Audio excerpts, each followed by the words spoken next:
Clara Monroe sat by the attic window, her arms locked around her knees as the last golden light of day brushed her pale face.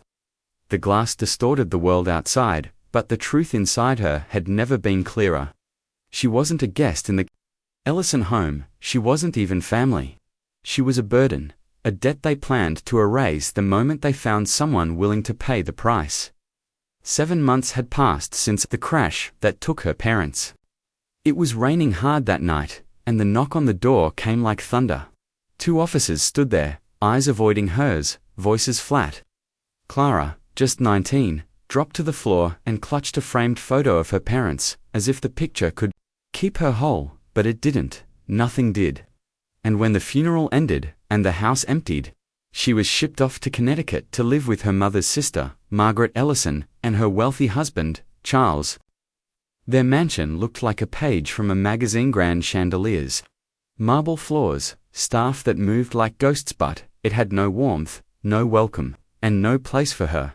From the start, she was treated like she didn't belong. Margaret's whispers behind doors were meant to be secret, but Clara heard them. She heard the disdain, the annoyance, the irritation at having her there. "She takes up space," Margaret said one night, and Charles only nodded. So Clara became quiet, barely there, slipping through the house like a shadow they didn't want to see. Then came the night she was called into the study. Charles sat behind his desk, still as stone. Margaret stood beside him with that same cold smile Clara had grown to hate. "We've made a decision," Margaret said. "It's time. You earned your place here." Clara's heart dropped. "What do you mean?" she asked. Charles didn't flinch. "You're getting married." The word hit her like a slap. "To who?" she asked, though part of her didn't want to know. "Julian Thorne," Margaret said. The name echoed. Clara had heard of him. Everyone had. A billionaire private, nearly cold as his bank. Accounts were deep. Stories followed him like shadows. No kids. One failed marriage. Eyes that didn't blink. Clara felt sick. "I'm 19, she said. "I don't even know him. I don't want this." Margaret didn't budge. "It's not about what you want. Your uncle and I have debts. Consider this your contribution to the family." Clara stepped back. "You're selling me." Charles responded without a flicker of emotion. "We're giving you a life people would kill for. Security, wealth, stability, misery," she said. "You're giving me misery wrapped in satin." She stood up. "He's older than my father was." Charles moved toward her, calm but threatening. "You will marry Julian Thorne in 2 weeks. The papers are signed. All you need to do is show up." "I won't." "You will," Margaret said, "or we'll send you to a group home. You'll have no money, no education, no future. Your parents are gone. This is all that's left." Her hands trembled. She couldn't speak. Every option collapsed in front of her.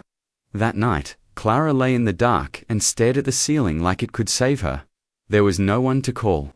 Her parents had no siblings. Her friends had drifted away after the funeral, unsure of what to say. The world she once knew had disappeared, and all that remained was the contract. 2 weeks later, Clara stood at the end of a rose-lined aisle in a dress that didn't feel like hers, in shoes that hurt, under a veil that suffocated her. The ceremony was quiet and elegant and painfully empty. No one clapped. No one laughed. Just silence. Julian Thorne waited at the altar, tall, still unreadable, his dark hair streaked with silver, his expression carved in stone. He didn't smile, he didn't frown, he just looked at her. When it was time, she whispered her vow. Like a confession, "I do." The ring felt heavy. The kiss was brief and dry. In the eyes of the law, Clara Monroe had become Clara Thorne. But inside, she didn't feel like anyone at all. The limousine moved through the city in silence. Clara stared out the window, watching the lights blur into streaks of gold and gray. Beside her, Julian Thorne sat motionless, hands resting calmly. On his knees, his presence sharp and heavy like a storm waiting to break. He didn't speak. He hadn't spoken since the ceremony ended. The air between them wasn't warm. It wasn't hostile either. It was still controlled. Like everything about him, she had no idea what waited inside Thornhole, the mansion she now legally belonged to. She didn't know if he would touch her, if he would claim her like something purchased, if the coldness he wore so easily would become cruelty when the doors closed. All she knew was that this was not freedom. It was a cage wrapped in marble and silence. The mansion rose against the night like a monument, tall windows glowing faintly, pillars towering over stone steps, vines curled along the edges like secrets. The front doors opened before she could reach for them. A maid in grey stood waiting, her eyes downcast, her voice low. "Welcome, Mrs. Thorne." Clara didn't respond. She stepped inside, and the doors shut behind her. The foyer was grand, every surface polished to gleam under soft gold light. Her heels echoed against the floor as she followed the maid down a long hallway. At the end, a pair of double doors waited. "Your room," the maid said before disappearing. "Not our room, yours." Clara hesitated. Her hand hovered over the doorknob, but before she could move, a sound came from behind her. She turned quickly. Julian stood there. No jacket, sleeves rolled to his elbows, his collar open. The stiffness of the ceremony was gone, but his presence filled the corridor completely. Her pulse quickened. Her fears surged. She stepped back, slightly brushing against the doorframe. He noticed. "I'm not here to hurt you," he said. His voice wasn't cold. It was deep and steady, almost careful. Clara said nothing. She studied him, waiting for a shift, for something to break the mask. But he just looked at her and gestured toward the door. "This is your space. You're free to lock it if you choose." She stared at him, confused. He wasn't forcing anything. His tone held no demand, only an offer. Slowly, she opened the door and stepped inside. The room was large. A fire crackled softly in the fireplace. Lavender hung faintly in the air. A king-sized bed stood beneath a velvet canopy. Her wedding dress still clung to her body, stiff and unfamiliar. But somehow, the room itself felt softer than she expected. She turned. Julian was still in the doorway, one hand resting lightly against the frame. His eyes fixed on hers. "I won't enter unless you ask me to. This house is yours as much as mine. But your body, your choices, those will always be yours." She didn't answer. She couldn't. His words didn't match anything she'd expected. They weren't manipulative. They weren't laced with hidden meanings. They just were, and that was harder to accept than cruelty would have been. He stepped back. "There's a bell on your nightstand. If you need anything, water, help, anything, ring it." She nodded once. He gave the smallest bow of his head and turned away. But before he vanished down the hall, he looked back. "You're my wife, Clara, but I will never touch you unless you wish it." Then he was gone. Clara stood frozen. She wasn't sure how long she stayed that way. She removed her bracelet, Margaret's gift and symbol of obligation, and set it on the bedside table. Then she crossed the room and quietly pushed the door closed. She locked it, not out of fear, but because it was the first decision since the accident that belonged only to her. That night, she didn't sleep. She lay on the untouched bed, fully dressed, eyes fixed on the ceiling. She listened for footsteps, for creaking wood, for any sign that the kindness he offered had been a lie, but nothing came. Only wind outside the window, and the soft hiss of firewood. Hours passed. She finally rose and walked to the window. The garden outside shimmered in moonlight. A fountain bubbled in the distance. The air was quiet. She wrapped her arms around herself and stood there, not crying, not shaking, just breathing. At one point, 2 soft knocks sounded at the door. Her breath caught. Then came his voice, low and muffled. "I just wanted to say good night." She didn't respond. After a moment, his footsteps faded down the hall. The silence returned, but it felt different now, not empty, not terrifying. Just still. And somewhere deep inside her, beneath the fear and anger and years of being told she had no power, something shifted. Not trust. Not yet. But something close. Clara woke to the smell of lavender, still clinging to the sheets, a softness in the air that didn't match the heaviness in her chest. For a long moment, she lay still, her eyes open, trying to decide if last night had really happened. The wedding, the locked door, Julian's words, "You're my wife, but I'll never touch you unless you want me to." It didn't make sense. None of this did. She sat up slowly, still wearing the silk nightgown that had been laid out for her. She didn't remember changing into it. Maybe the maid had done it while she was too numb to resist. She brushed her hair without looking in the mirror. She didn't recognize the reflection that would stare back at her anyway. A knock came at the door. Gentle, a voice called, "Breakfast is served, ma'am." Clara answered quietly, "I'll be down shortly." She took her time. Every movement felt deliberate, like each one reintroduced her to her own body. She walked barefoot to the closet, dressed carefully, and finally stepped into the hallway. The house was quiet. Too quiet. Her footsteps echoed along the polished floor as she made her way toward the dining room.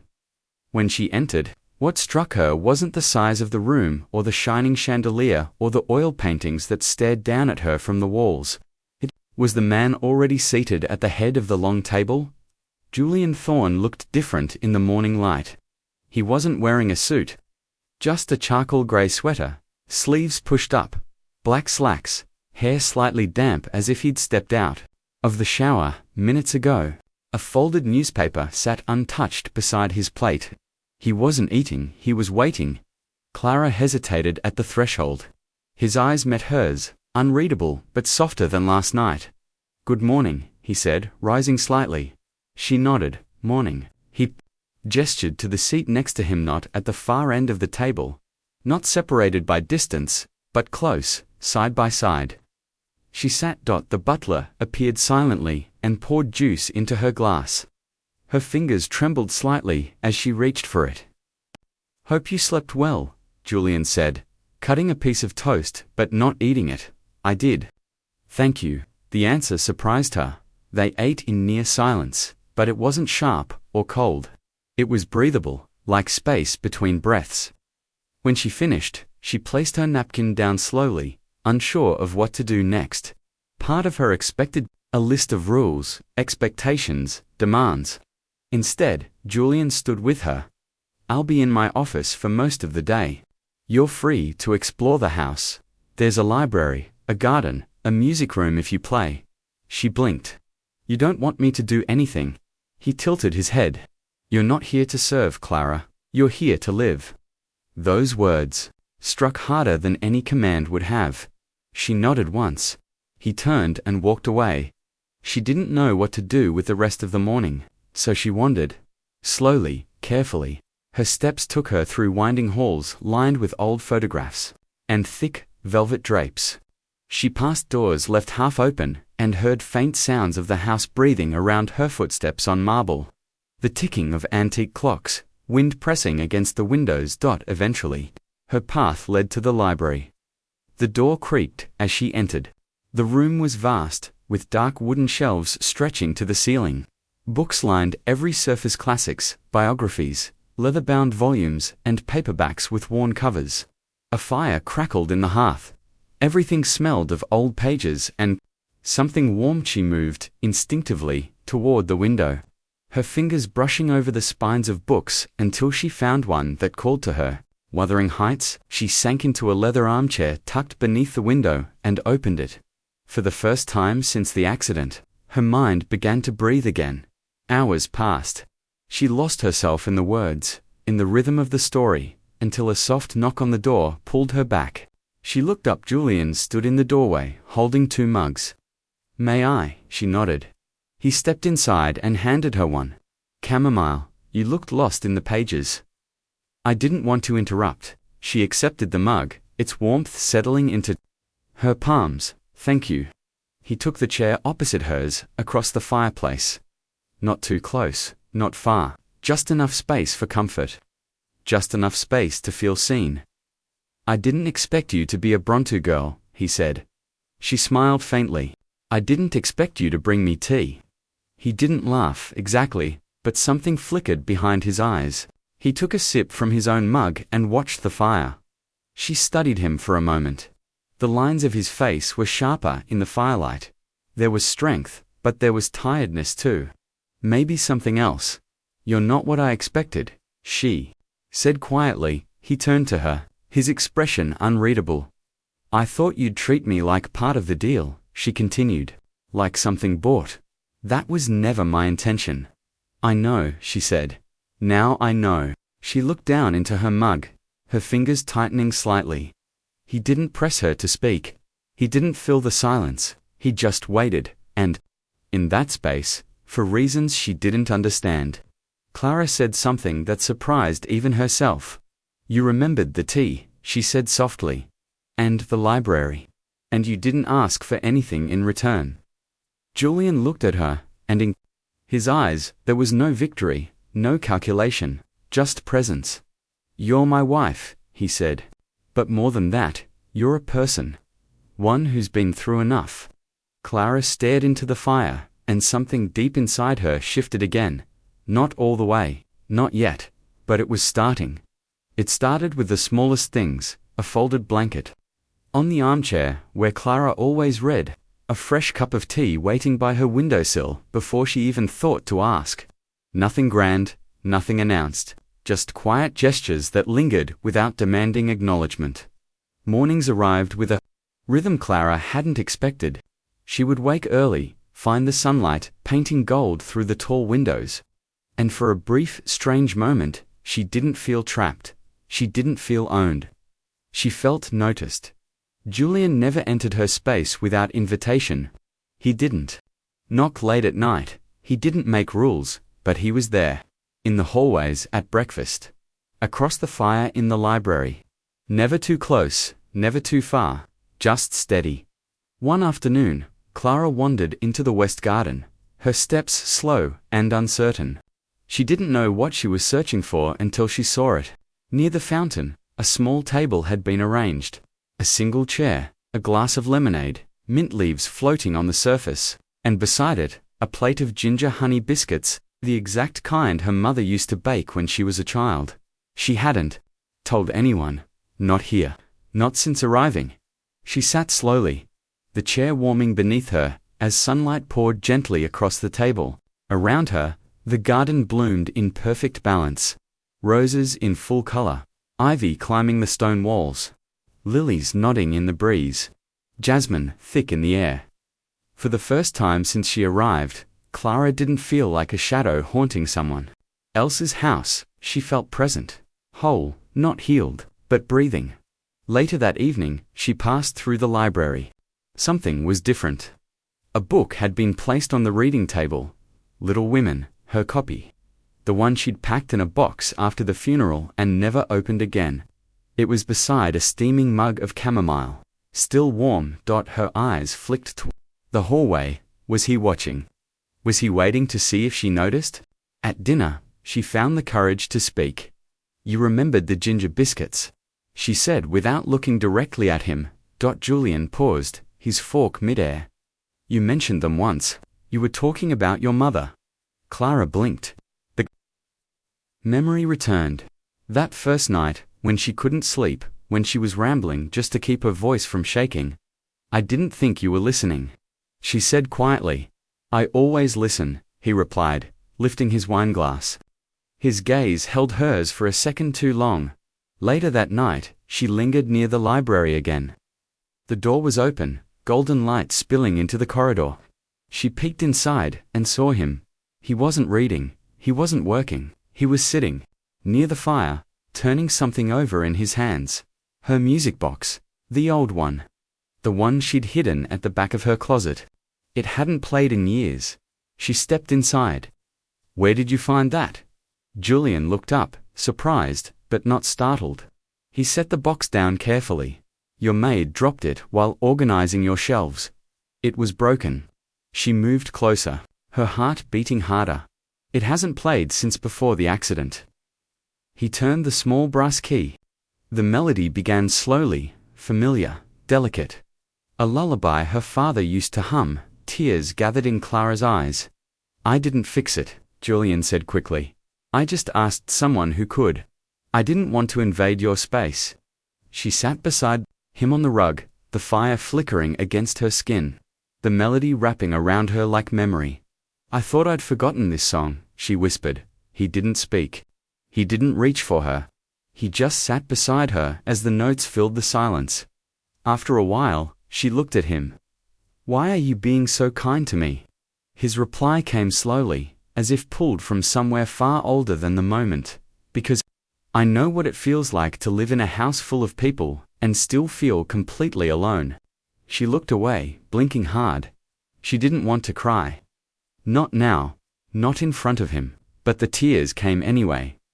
That night, as she lay in bed, the music box still echoing faintly in her memory, Clara stared at the ceiling and let a new question grow louder in her chest. Could kindness be real even here? The rain began mid-afternoon, soft at first, then steadier. Grey clouds hung low over Thornhall, cloaking the estate in a hush that muted even the wind. Inside the library, Clara sat curled in the same leather chair by the fire, a blanket draped over her shoulders, an open book resting unread in her lap. Her eyes weren't moving across the page. They were staring through it. The rhythm of the rain tapped against the tall windows. It was the kind of storm that seemed to carry memory with it, the kind that didn't shout, just lingered, wrapping around old pain and making it harder to ignore.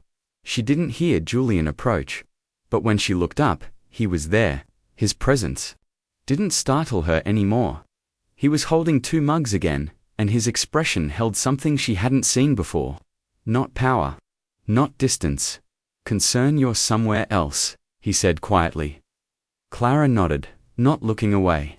"Yes, and no." He crossed the room, handed her the mug, and sat in the chair across from her. She held the cup, but didn't drink. "I lost my parents in a car accident," she said. Her voice was steady, but quiet. 7 months ago. It was raining, just like this. Julian didn't interrupt. "I was supposed to go with them that night," she continued. "But I had an essay due. I begged to stay home. I was so focused on the grade. It seemed important at the time." Her throat tightened, but she didn't stop. "They never came back. I kept thinking, if I had just gone with them, maybe it would have been different. Or maybe, we all would have died." Her voice broke on the last word. She took a breath, steadying herself. "The last thing I said to my mother was, don't forget the snacks. That's my final memory of her." The silence that followed wasn't awkward, it was respectful. It gave space. Then Julian spoke, his voice quieter than she'd ever heard it. "I was 8 the first time my father told me I was a disappointment." Clara turned toward him slowly. "He handed me a stock report," Julian said. "Told me to memorize it. Said that feelings were distractions. That legacy mattered more than love." He stared into the fire, not blinking. He didn't keep track of birthdays or holidays. He kept score of wins, investments, control. "I spent my entire life trying to be what he wanted. I built an empire to prove I was enough. But it was never enough." "Did he ever say he was proud?" Clara asked. Julian's jaw tightened. "No." The silence between them grew heavy again, not with discomfort, but with something unspoken. Shared pain, different shapes, same weight. Clara placed her mug down gently. She shifted toward him slightly. "I always thought my parents would be there forever.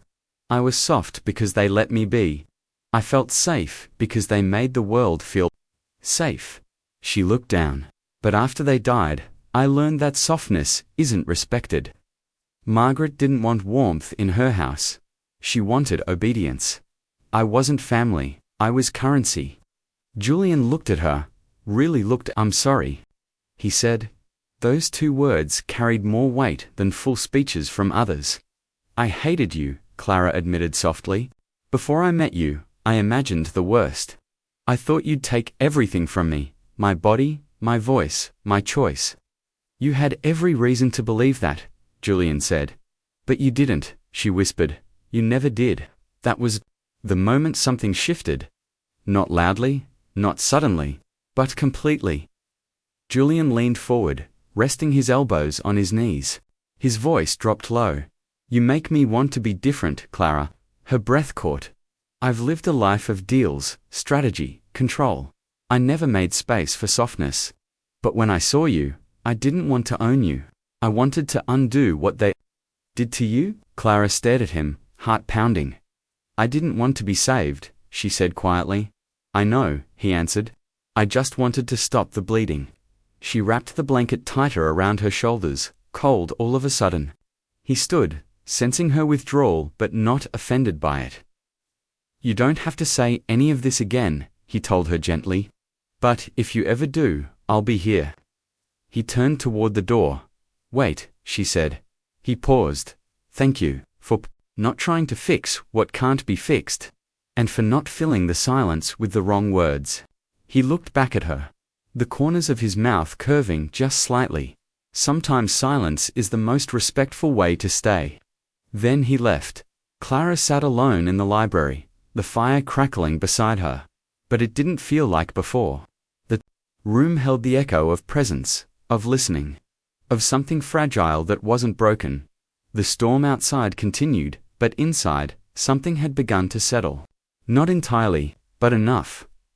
The rain lingered through the night, soft against the glass, steady as a heartbeat. The house was quiet, the kind of quiet that held breath. Clara stood at the hallway window outside her bedroom, watching the sky flicker.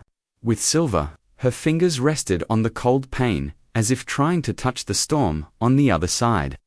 Something about rain always made her ache in a way she couldn't name. Behind her, the house slept. Staff had retreated, lights were low, but the stillness in her room had become unbearable. It wasn't fear, it wasn't sadness, it was something in between. Restlessness, maybe, or something deeper.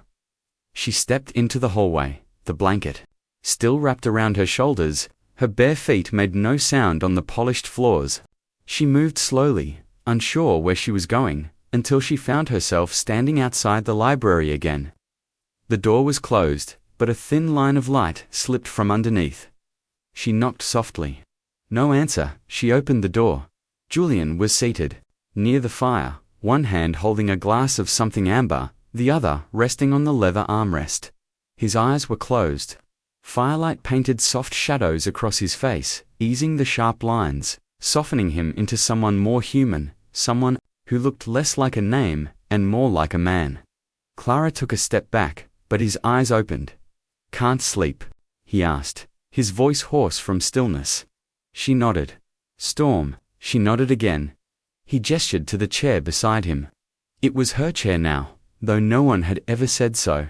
She sat, pulling the blanket tighter. He didn't ask anything more. He didn't fill the silence. The fire crackled. Rain whispered against the windows. And between them, something fragile began to breathe. "Do you ever feel like the rain remembers?" she asked. He turned toward her, one brow raised. "I know it." "Sounds silly," she said. "But I always feel like storms carry things that were left unsaid." Like echoes, he didn't laugh. He didn't dismiss it. Instead, he nodded. "I used to think that too." She lowered her gaze to the rim of the mug in her hands. The scent of chamomile and honey curled upward. "I used to listen to the rain. With my mum," she said.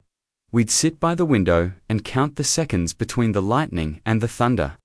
She used to say it was the sky thinking before it spoke." Julian's lips curved slightly. "That's beautiful." Clara exhaled.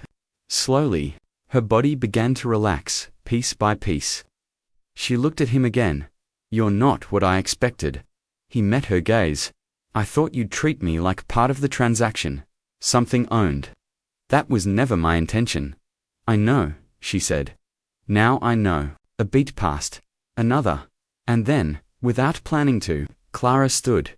She crossed the space between them, and stopped beside his chair. Her fingers clutched the edge of the blanket, trembling slightly. "May I?" she asked. He nodded once. She sat. Not in her chair, but gently on the edge of their shoulders, touched. The contact small but electric. Warm, real. Present. Julian didn't move. He didn't shift toward her, or away from her. He simply let her lean into him, cautiously at first, then completely. Until her head rested against his shoulder. She could feel the heat of his body through his sweater, the slow rise and fall of his chest. She didn't flinch. She didn't pull away. "I don't know why I came here," she murmured. "Yes, you do," he replied. She closed her eyes. He didn't ask for anything, didn't speak. He just let her rest there, safe. They sat in silence for what could have been minutes or hours. Outside, the storm pulsed louder. Lightning illuminated the room in brief flashes. Thunder rolled over the hills, but in that small corner of the house, everything was still. She could feel the moment his body softened beneath her, when his breathing slowed, when his hand lifted just slightly to steady her. She didn't pull away. She didn't want to, not tonight. For the first time since the world had fallen apart, she wasn't surviving it alone. She wasn't afraid of the silence. She wasn't afraid of him, and she wasn't afraid to stay. The house was silent, but the silence no longer felt cold. Not tonight. In her bedroom, Clara lay beneath soft sheets, the fire burned low, and the echo of the storm lingered outside like a memory that refused to fade. The warmth of Julian's shoulder still clung to her, even after he had left. It wasn't a dream. He had been there. He had held space for her, without taking anything from her. She had leaned into him, and he hadn't moved, hadn't asked, hadn't expected. He had simply stayed still. Present, she drifted into sleep for a while. But it wasn't restful. It was filled with flashes of the past, of loss, of what was once unbearable. At some point in the night, her body jolted. The dream came hard. Twisted metal, screams swallowed by wind. A mother's hand reaching back. A crash, then nothing. Clara woke with a gasp, tangled in sweat-soaked sheets, sobs clawing their way up her throat. Her hands shook, her breath caught. And without meaning to, without thinking, she let it out, a sound low, broken, helpless. The door opened before she could stop it. Clara, Julian, was already there, barefoot, shirt unbuttoned, his eyes wide with worry. He crossed the room in 3 long strides. She tried to hide her face, tried to pull the blanket over her. But her hands trembled too hard to hold it. "I'm sorry," she whispered. "I didn't mean to wake you." He didn't respond with words. He dropped to his knees beside her, his hands hovering, waiting for permission. She nodded. Then his arms wrapped around her, not tightly, not possessively, just enough to hold her together. She collapsed into him, her face buried in his shoulder, her tears soaking into his shirt. He said nothing. He rocked her gently, one hand moving up and down her back in slow, steady motion. Each breath steadied her own. "You're okay," he whispered. "You're safe. I saw them," she choked out. "My parents. I saw them looking back at me. I should have been with them." "No." His voice was soft, but firm. "Don't carry that. They died thinking I didn't love them enough." Julian pulled back just enough to meet her eyes. His thumb brushed away a tear. "They knew," he said. "Love like that doesn't disappear in a moment. And it doesn't die with the body." Clara's lip trembled. "I'm so tired of feeling alone." "You're not alone," Julian said. The words didn't sound like comfort. They sounded like truth. She looked at him, really looked. His face was close, unguarded, unshaven. His eyes held no distance, only depth. He reached for the blanket and tucked it gently around her shoulders.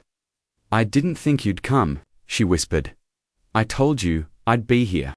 A single tear rolled down her cheek. He caught it with his thumb, but this time, his hand lingered. It rested against the curve of her jaw, warm and still. She didn't pull away. Her own hand lifted, hesitant, and rested lightly over his. "I'm afraid," she whispered. "So am I," he said. "But I'm more afraid of watching you go through this alone." They didn't move, didn't speak. The room held its breath around them. She leaned into him again, slower this time, not for comfort. Not for safety, but because something inside her needed to. He sat at the edge of her bed, back resting against the headboard, and she curled into his side, her head on his chest. Their bodies fitting like puzzle pieces that had been missing each other for too long. Minutes passed. Maybe hours. The storm had faded. Her breathing slowed, and in the stillness, something else settled. Not peace, not yet, but something close. Something honest. When she finally slept again, it wasn't from exhaustion, but from trust. Julian stayed awake beside her. And when dawn came, casting soft light across the room, her hand was still in his underscore. Later that day Clara wandered the gardens alone. The roses swayed gently in the breeze. Her hands brushed across the petals without thought. The night before replayed in her mind over and over. The way he had looked at her. The steadiness of his voice. The way he'd stayed. Her heart ached, but not from pain. From uncertainty. From something new she didn't yet know how to name. That evening, she stood outside his study. Her hand raised to knock. She hesitated. Then knocked once. "Come in," came his voice from inside. She stepped in. Julian was by the fireplace. Sleeves rolled up, his drink untouched on the table beside him. He looked like he hadn't moved in hours, but his eyes met hers like he'd been waiting. "I don't know what this is," Clara said. "Between us, I don't know what to do with it." He didn't speak. He didn't try to define it, but I know how I feel when I'm around you, and it's confusing and terrifying. Julian walked toward her, slowly. "You don't owe me anything," he said, "not affection, not trust. If you need space, I'll give it. If you need time, I'll wait." She shook her head, eyes brimming. "That's not what I need. I don't want distance. I just don't know how to do this." "You're already doing it," he said. "You let me in." Her voice trembled. "Why are you so gentle with me?" His answer came without hesitation. "Because I love you." The words hit like thunder, not loud, but impossible to ignore. Clara blinked, stunned. "I tried not to." He continued. "I didn't expect to, but the way you carry your pain, the way you keep your dignity, even after everything was taken from you, the way you never ask to be rescued, even when you're drowning." He took her hand gently. "I love you, Clara, not because you're my wife by law, but because you are the strongest, softest soul I've ever known." Tears spilled over her cheeks. "You shouldn't say that," she whispered. "You don't know everything I'm still carrying." "I don't care," he said. "Whatever it is, I'll carry it with you." Clara pressed her hand to his cheek. His eyes closed under her touch. "I don't know if I love you the way you love me," she admitted. "I only know that when you're near, I forget what it felt like to be afraid." He opened his eyes. "That's more than enough." They stood close, breath shared, hearts exposed. Clara leaned in, resting her forehead against his. No kiss, no grand gesture, just stillness. "I don't want this to end," she whispered. Julian didn't answer with words. He wrapped his arms around hers, low, certain, warm, not rushed, not hungry, just present. And in that embrace, she knew this was no longer survival. This was something real. The mansion had not changed its shape. Its walls were still high, its windows still tall, its halls still long and polished.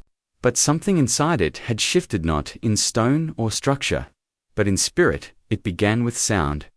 Soft music floated through the corridors, hesitant at first, then fuller. In the music room, Clara sat before the piano, fingers trembling as they touched the keys she hadn't dared to approach since childhood. Notes wavered, uncertain, but she kept playing. And when she finally looked up, Julian was leaning against the doorframe. Arms crossed, watching, not to judge, not to correct, just to be near. Then came scent.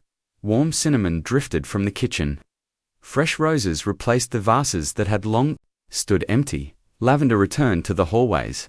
One morning, Clara stepped into the kitchen barefoot, hair undone, her voice soft as she asked the chef, "May I help you bake?"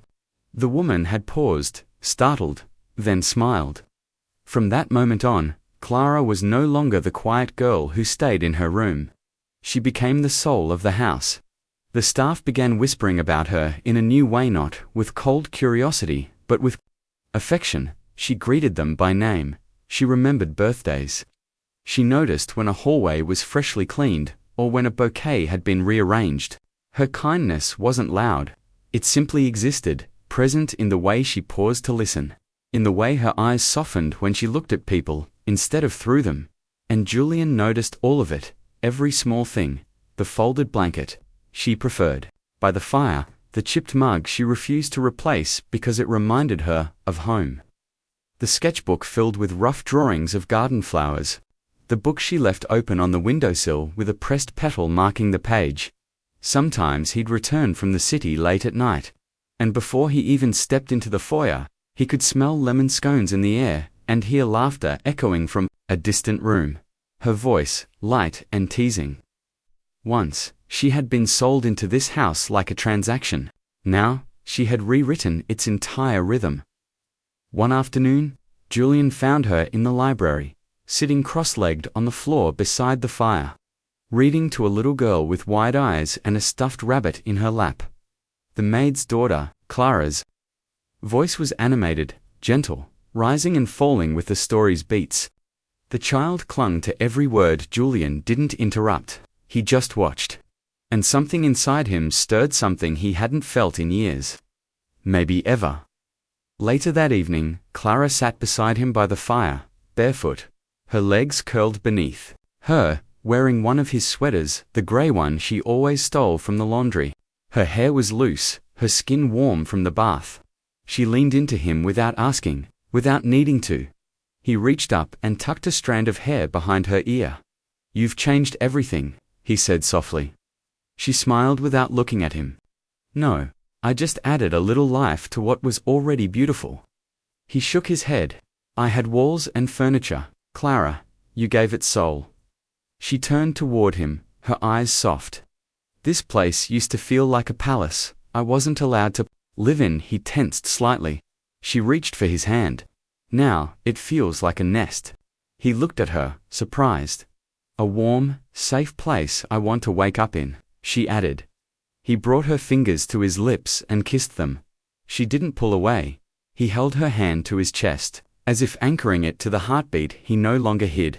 From her dot in the days that followed, their rituals became unspoken. She would leave little notes on his desk. Sketches, quotes from books, lines from poems.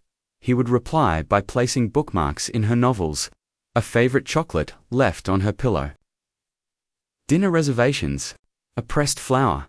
They passed each other in the halls with glances that held more than words. They dined not like strangers fulfilling a contract, but like partners building something sacred. One evening, as candles flickered and music played from a distant room, Clara entered the ballroom barefoot, wearing a navy blue dress that danced around her knees. She extended her hand toward him. "Dance with me." Julian hesitated. "I haven't danced in years." "I haven't either," she smiled. "We'll be clumsy together." He took her hand. Under the glow of a forgotten chandelier, they moved, slowly, awkwardly, then naturally. His hand at her waist, her cheek resting against his chest. The music wasn't perfect, but their rhythm was. When the song ended, they didn't separate. Clara looked up at him, her voice barely a whisper. "Sometimes I forget where I came from when I'm with you." Julian lowered his forehead to hers. "And sometimes I forget who I used to be." That night, as they walked the hallway together, their hands intertwined. She stopped near the tall windows and looked out over the moonlit garden. The ivy shimmered silver. The roses bowed to the wind. "I never imagined this," she said. "This?" he asked. "Us." She nodded. Julian didn't answer. He simply held her hand tighter. And in the stillness, they both felt the same thoughts stir between them. If a mansion could become a home, maybe love could become forever. The sky above Thornhall was dark and still. The clouds stretched thin across a moonless night inside. The lights were dimmed, the house quiet, but in one room, everything was alive. Clara gripped the sheets, her body trembling. Sweat clung to her skin. Her back arched as another wave of pain surged through her. The contractions had started that morning soft, far apart, but now, after more than 12 hours, they came. Without mercy, one after another, deep and unstoppable. Julian sat beside her, his hand wrapped tightly around hers, his knuckles white. He hadn't left her side. Not when the midwife suggested he take a break. Not when the nurses told him to rest. He stayed. Silent, focused, holding her together with nothing but presence. "You're doing so well," he whispered, brushing her damp hair away from her forehead. Clara shook her head, voice cracking. I can't anymore." "Yes, you can," he said, his eyes shimmering. "You already are, just a little more. I'm right here." Her whole body shook with exhaustion. But she didn't look away from him. Not even when her vision blurred with tears. His face so calm, so steady was the only thing she could hold on to. The midwife's voice broke through the pressure. "One more push, he's almost here." Clara cried out, her hands clenched around Julian's, her body bent under the force of it all. And then suddenly silence. Just for a moment, and then, a cry. It was high, sharp, impossibly small. And it broke something wide open in the room. Clara collapsed back into the pillows, sobs rising from her chest. Not from pain, not from fear, but from something sacred. Relief. Awe. Love. Julian was frozen, breath caught, eyes wide. The midwife turned toward him, holding a tiny wriggling body wrapped in white. "A boy," she said. He stepped forward, hands trembling. And when she placed the newborn into his arms, something inside him broke. The quiet kind of breaking. The kind that comes not from pain, but from too much beauty all at once. He looked down at his son, cheeks flushed, fists clenched, eyes still shut. "He has your mouth," Julian whispered. Clara's voice was weak. "And your stubborn brow." Julian smiled, a real smile, full and undone. He walked back to the bed, knelt beside her, and laid the baby gently on her chest. Clara sobbed again, but this time it was joy. Pure, full, undeniable. Her hand touched the baby's cheek. She traced his jaw with the tip of her finger, as if trying to memorize every soft curve. "He's real," she whispered. "He's perfect." Julian said. She looked up at him. Tears ran freely down his face. He didn't wipe them away. "I didn't know I could feel like this," he said, voice raw. "I didn't know love could be this complete." She reached for his hand. He took it instantly. They stayed like that for a long time, the three of them, breathing the same quiet air, wrapped in something deeper than peace. Later, after the midwife had cleaned the room, and the baby lay sleeping in a cradle by the window, Julian stood beside it, unmoving. Clara's voice came softly from the bed. "You've changed." He turned toward her. "I didn't know who I was until tonight." She smiled, eyes still glassy. "You're a father." He crossed the room, sat beside her, and touched her face gently, reverently. "And you," he said, "are the strongest person I've ever known." She leaned into his touch. "I was terrified of all of it. But then I saw you hold him, and I forgot everything else." He kissed her forehead, slowly, carefully. "No one ever gave me a family," he said. "You gave me one without asking for anything." She shook her head. "You already gave us everything." He looked at her, not as a man who had bought her, not as someone who had power, but as someone who had fallen completely, irreversibly, in love. "I'll protect him," Julian whispered. "And I'll protect you. For as long as I live." She believed him. They sat in silence, listening to the sound of their son breathing. Just feet away, that sound small and steady filled the room with something they didn't have a word for yet. And in that room, once cold and silent, there was only warmth, the kind that turned walls into shelter, pain into promise, two people into something more. Yet, even as the night wrapped around them, one quiet thought settled beneath all the joy. Now that they had everything to lose, would love be enough to protect it? The sun dipped low over the hills beyond Thornhall, painting the sky in shades of lavender and gold. It was the kind of evening that asked the world to pause. Inside the house, everything was quiet. Not with silence, but with peace. Clara stood by the window in the nursery, arms wrapped lightly around her waist. Her gaze followed the garden paths. Below, where roses shimmered like rubies in the last light of day, the ivy danced against the stone walls. Her breath moved slow, steady, full. Behind her, footsteps approached, soft, familiar. She didn't have to turn to know it was him. Julian wrapped his arms around her from behind and rested his chin on her shoulder. His presence wasn't weighted, was grounding. Safe. Their son slept nearby in his cradle, swaddled in soft blue. His tiny breaths came in rhythms only babies and angels understood. Clara leaned into Julian, her hands gently resting over his. "I used to watch the world from behind glass," she whispered. "Always on the outside, even in rooms full of people. I felt like I didn't belong anywhere." Julian held her closer. "And now," she continued, "I feel like I've stepped inside a life I thought I'd never be allowed to live." He didn't speak right away.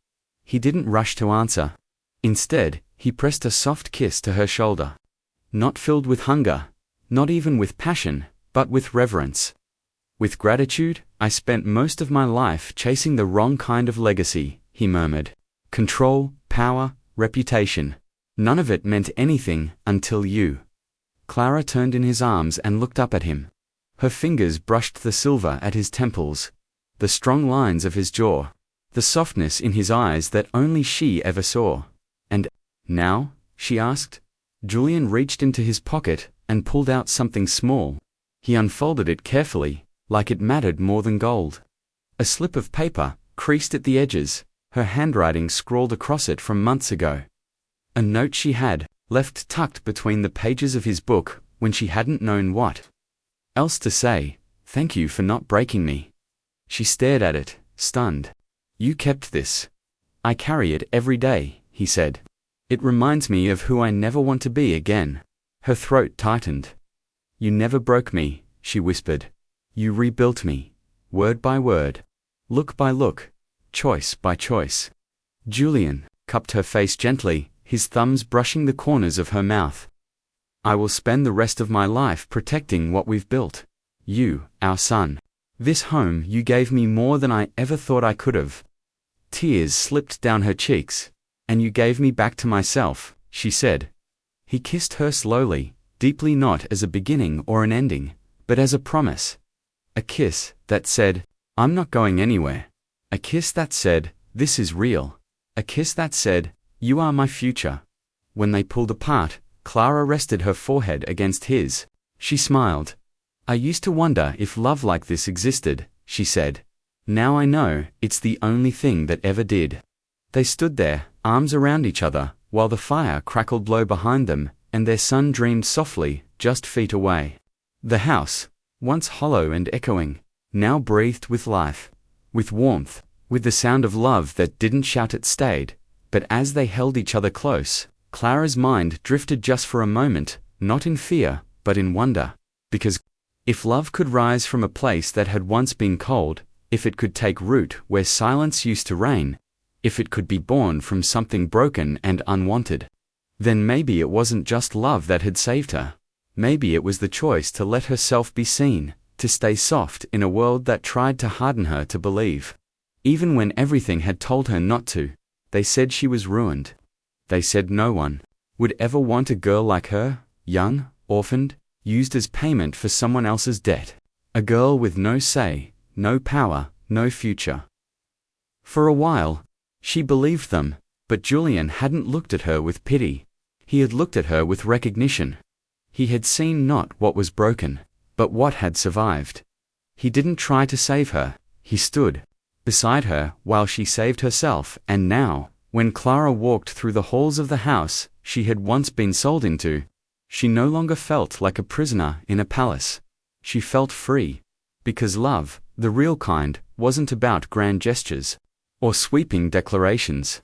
It was in the steady breathing beside her at night, in the tea waiting at her door, in the music box fixed without being asked, in the hand that never reached for her body without also reaching for her soul, to the girl who thinks her pain disqualifies her from joy. To the woman told, she's only worthy when she's useful, to anyone who has been discarded, silenced, or sold. You are not ruined, you are not too late. You are still worthy of a beginning that doesn't hurt. Clara held her son close to her chest that night, listening to the rhythm of his breath. New life doesn't only come in tiny bodies, it comes in second chances, in healing, in love that lingers long after the fire has died down, and if it happened to her, it can happen to you.